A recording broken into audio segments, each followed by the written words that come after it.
আমাদেরকে আল্লাহর গুণগানের কথা, আল্লাহর প্রশংসার কথা, আল্লাহর ভালোবাসার কথা শুনবো, বলবো, সবারই সামনে চর্চা করব।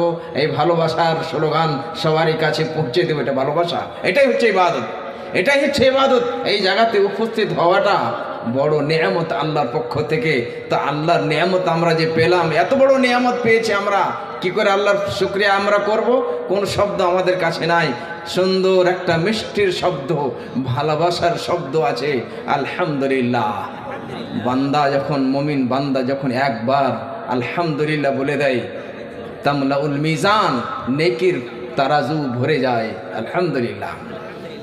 যখনই সুন্দর আপনি কথা শুনবেন, মন আপনার জড়িয়ে যায়। যখনই খাওয়ার সময়তে আপনি খাওয়ার পরে ভালো লাগলো, বলেন আলহামদুলিল্লাহ। রাস্তাতে চলছেন, সুন্দর বাতাস চলছে, বলেন আলহামদুলিল্লাহ। এনে কি ইবাদত? তাহলে আল্লাহর পক্ষ থেকে আমরা সুযোগ পেয়েছি, আলহামদুলিল্লাহ। তারপর অসংখ্য দরুদ ও সালাম নাজিল হোক আমাদের শেষ নবী, দয়ার নবী মুহাম্মদ সাল্লাল্লাহু আলাইহি ওয়াসাল্লামের উপর। আল্লাহুম্মা সাল্লি ওয়া সাল্লিম ওয়া বারিক আলাইহি। মাননীয় মুসলিম সমাজ, আজকে যে বিষয় নিয়ে আলোচনা করব খুবই সুন্দর, অত্যন্ত জরুরি, জানা দরকার, খুব সুন্দর বিষয়।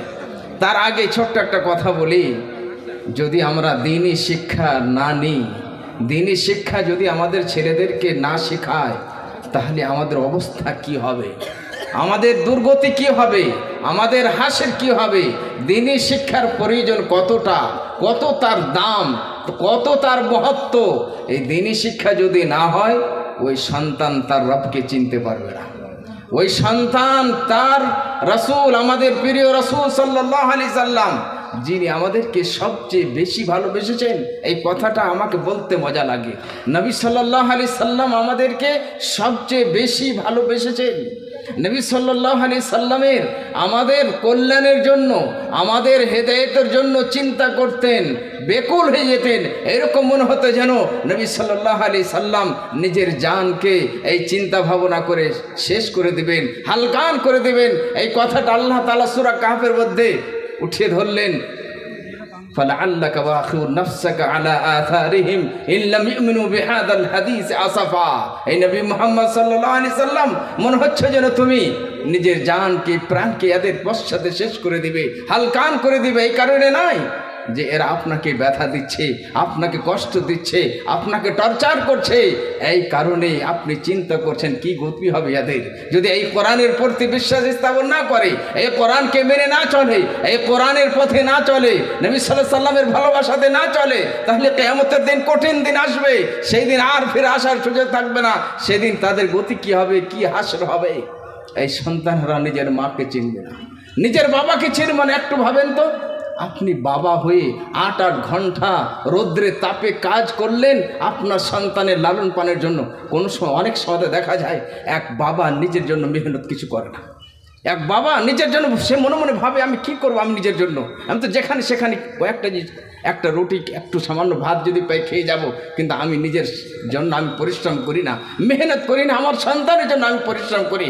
এক মা ভাবে আমার নিজের জন্য কিছু করতাম না, শুধু আমার ছেলেদের মুখের দিকে তাকিয়ে আমি মেহনত করি, পরিশ্রম করি, অনেক ধৈর্য সহ্য, অনেক বিপদ আপদ বরদাস্ত করে।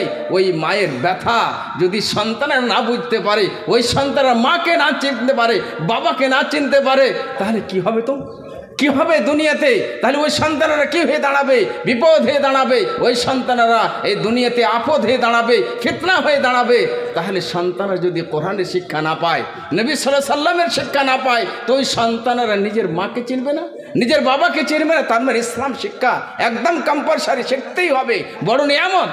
আমি একটা কথা বলি ছাত্রদেরকে শেখাবার সময়তে, বলার সময়তে আমি জিজ্ঞাসা করি ছাত্র ছেলেদেরকে, আমি উর্দু ভাষাতে জিজ্ঞাসা করি, আচ্ছা বলো তো আমাদের ভাষা কি? কি আমাদের ভাষা? আমরা কোন ভাষার মানুষ? আমরা তো অনেক ছাত্ররা যারা বাংলার থাকে, নদিয়া জেলার থাকে, মুর্শিদাবাদে থাকে, তারা বলে মৌলানা আমাদের ভাষা বাংলা। আবার কিছু ছেলেরা বলে যে মৌলানা আমাদের ভাষা উর্দু। আবার কিছু ছেলেরা বলে আমাদের ভাষা হিন্দি। আমি বলি না, আমাদের ভাষা আরবি।